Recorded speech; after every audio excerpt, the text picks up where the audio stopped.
Well, well, well. There it is. That's right. Today we had the announcement from Guerrilla Games that Horizon Zero Dawn, or as I like to call it, Horizon Zero Awards, has finally 100% been confirmed for a native PC release. Now, what is going on, everybody? It is the one and only Q from Retro Q Gaming back at it. And here we are, sitting here to laugh, to muse, to ponder, to reminisce ever so slightly. Now, how are we going to do all of this? Well, we're going to talk about Horizon Zero Awards.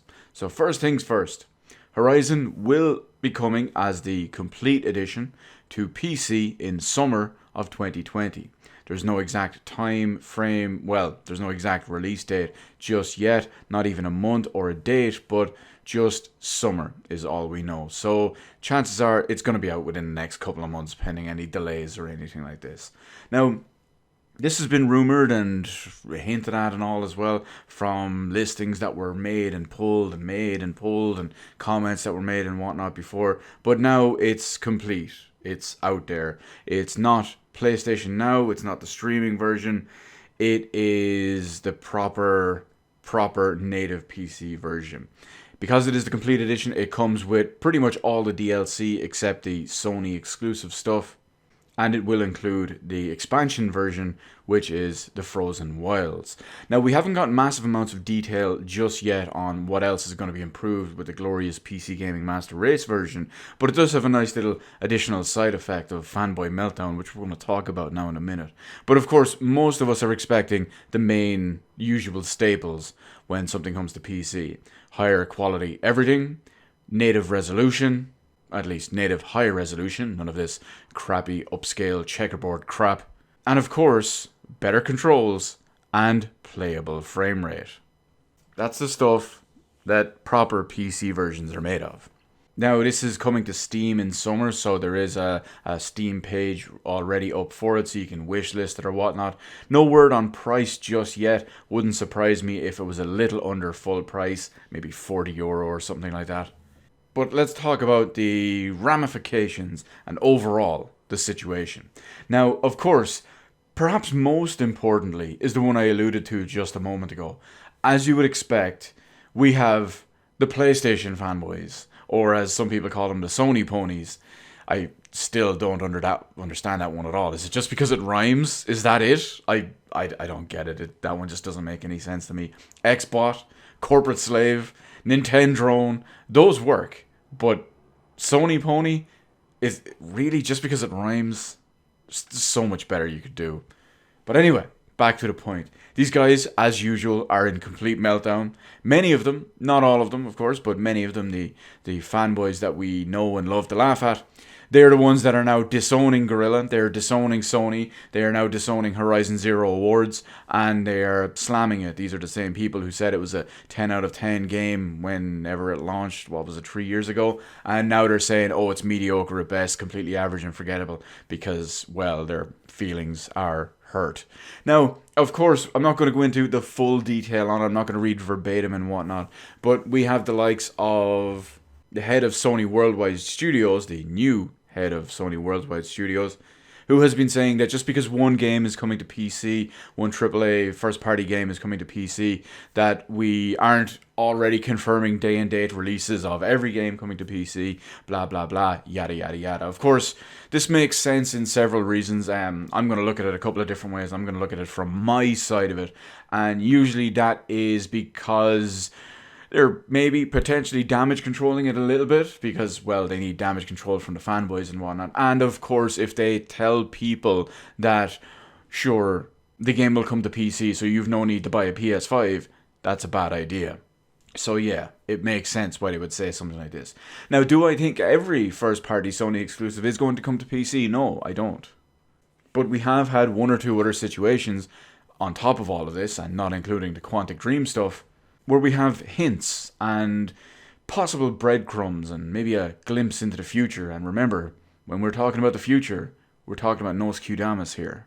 So we have the likes of one of the co-founders of Media Molecule, saying that the idea to publish Dreams on PC is the long-term goal. They just have no idea on when or how or whatnot. But the key thing is that the goal is to publish Dreams on PC. And of course, more recently as well, you have some job descriptions at Naughty Dog who are saying that they're the new coders and programmers and designers and whatnot that they're looking for have experience with NVIDIA hardware, which is very, very important because the PlayStation 4, the PlayStation 5 do not use NVIDIA hardware. PCs do. So knowing that offers you basically no benefit making console games, or at least console games for AMD hardware. But again, I will circle back to what he said and what I've said multiple times in the past as well. Do I expect day and date PC ports at the same time of first party games like maybe The Last of Us Part 2 or God knows whatever's coming else?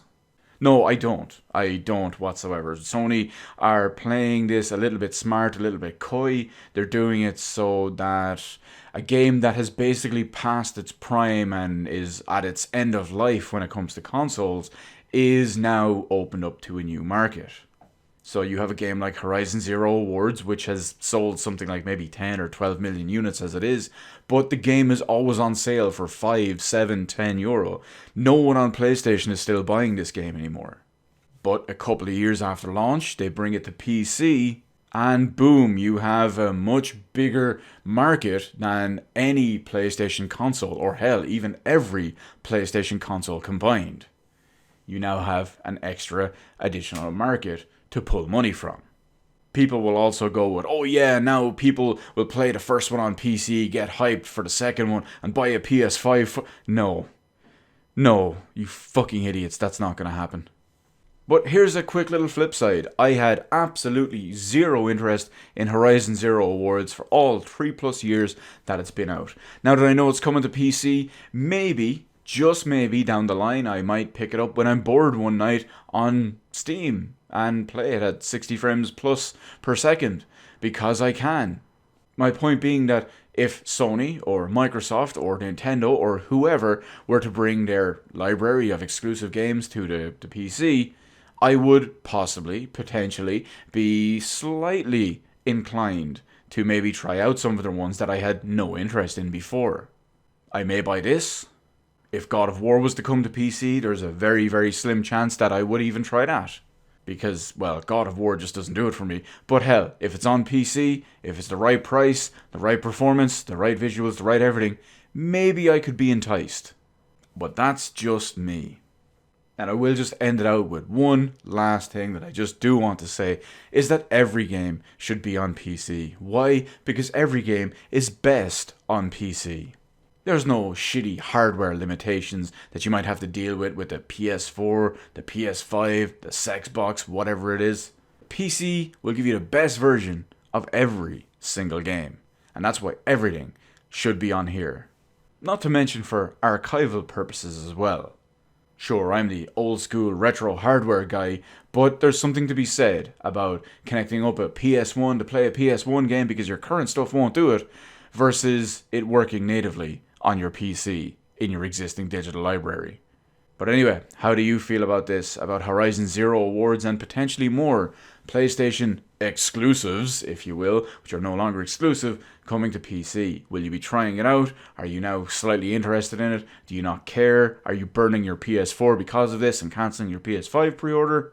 Or what's the deal? Where do you sit on the spectrum? Let me know all of that good stuff in the comment section below. Hit the appropriate button to let me know I did on the video, and while you're at it, why not head on over and hit the subscribe button and even ring the little notification bell. Granted, getting a notification from YouTube in current year about a new video upload or a live stream or whatever is a whole other story. But hey, at least you can say you tried, am I right? Thank you so much for watching. I will see you in the rest of the videos in my channel.